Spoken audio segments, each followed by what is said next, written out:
Bonjour à tous, bienvenue sur Amicom TV. J'ai le plaisir de recevoir aujourd'hui Delphine Perella-Gabu. Bonjour. Bonjour. Bienvenue. Alors Merci. Vous êtes adjointe au directeur du service de la promotion économique, département des affaires régionales, de l'économie et de la santé, le DARES. Donc j'avais vraiment besoin d'avoir le texte sous les yeux.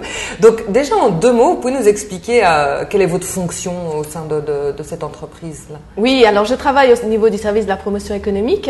Je m'occupe principalement de la promotion endogène, plus particulièrement du guichet pour entreprises, dont les objectifs c'est d'aider les porteurs de projets qui ont envie de s'installer, qui ont envie d'ouvrir leur entreprise. Ça va aller de l'examen du business plan jusqu'à le choix de la structure juridique, en passant par des considérations et des questions fiscales. Mais ça peut aussi être des entreprises qui sont déjà basées à Genève et qui rencontrent certaines difficultés. Dans certains cas, on sert également d'interface entre l'entreprise et d'autres services de l'État pour essayer de faire bouger les choses et d'arranger un peu tout le monde. Mais quand vous parlez de la santé, juste un exemple, vous intervenez aussi à ce niveau-là. Alors la promotion économique dépend effectivement du DARES, donc de Monsieur Pierre-François Inger.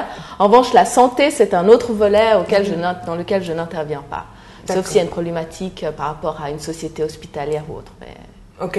Alors, on va prendre un exemple concret. Je suis une entreprise internationale, extrêmement connue, qui a des succursales à Londres, à Tokyo, et je veux en fait venir m'installer en Suisse.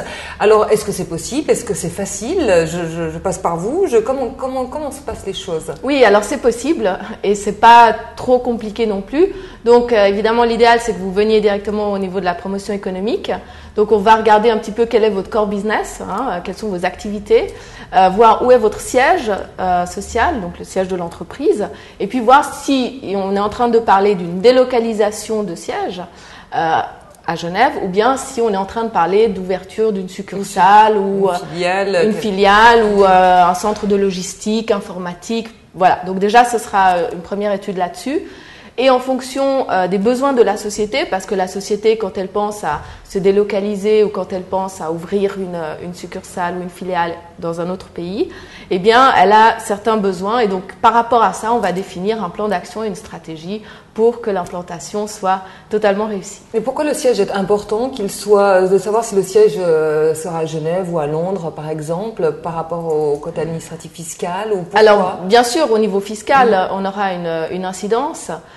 Donc certaines sociétés peuvent se domicilier à Genève, se relocaliser à Genève pour des questions fiscales, mais aussi j'ai eu le cas par exemple d'une société qui avait son centre informatique à Malte, et c'était vraiment un problème parce que les informaticiens compétents restaient pas plus de 2 ans. Donc il y avait aussi un problème de main-d'œuvre qualifiée, et donc ils se sont effectivement localisés à Genève pour ces raisons-là. Alors, si jamais justement j'ai mes collaborateurs, des ingénieurs incroyables que je ne trouve qu'à Londres et que je veux les amener ici aussi, est-ce que c'est facile? Est-ce que c'est faisable? Est-ce qu'on doit passer par vous? Alors, c'est facile. Oui, bon, on est toujours dans certaines procédures administratives. Ce sera plus simple pour des personnes venant de l'Union européenne que des extra-Union européenne. Mais si on parle de transfert de cadres, donc de personnes qui ont une position importante au sein de l'entreprise, même à ce moment-là, ce sera une procédure simplifiée, mais il n'y a pas vraiment de problème. Et le cas est fréquent, à part ça se passe souvent d'ouvrir Quelles seraient les raisons qui empêchent ces entreprises de venir s'installer ici, sans parler de leur siège, mais simplement d'ouvrir leur filiale?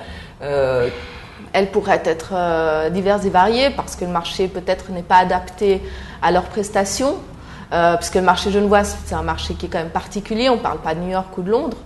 A contrario, certaines entreprises ont un réel intérêt à venir s'installer à Genève. On parle par exemple de toutes ces entreprises qui sont actives dans le trading.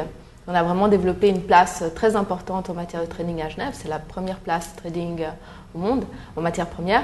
Donc voilà, après ça dépend vraiment du business model, ça dépend du domaine d'activité. Et effectivement, dans ce cadre-là, au niveau de la promotion économique, on va vraiment définir ça avec l'entreprise pour voir si Genève est adaptée effectivement aux besoins de l'entreprise en question. Et est-ce que les gens qui viennent, vous avez l'impression qu'ils savent à quoi ils peuvent s'attendre? Est-ce qu'ils débarquent complètement en ayant des idées vraiment préconçues sur le travail à Genève, sur la vie?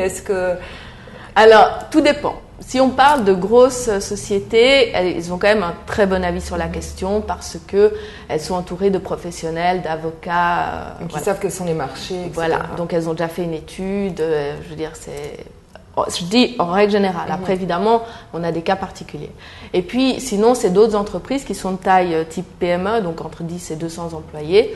Et à ce moment-là, elles sont en train de faire une étude du marché, une enquête, et puis elles regardent quel pays correspondrait à leurs besoins. Et le cas échéant, effectivement, quel canton, puisque, il n'y a pas que Genève en Suisse. C'est bien de le rappeler. C'est très très bien de le rappeler fréquemment. Merci. Ok, un dernier conseil peut-être à apporter? Un dernier conseil pour les gens pour les entreprises qui veulent s'implanter, on est à disposition au niveau du service de la promotion économique. On se définit comme la porte d'entrée aux entreprises pour éviter qu'elles perdent leur temps à appeler 15 services de l'État pour être aiguillées. Pour être aiguillées. On se veut vraiment la porte d'entrée de l'aide et du soutien aux entreprises. Delphine Perla-Gabu, merci beaucoup. C'est moi qui vous remercie. On se retrouve bientôt pour une autre thématique. Au revoir.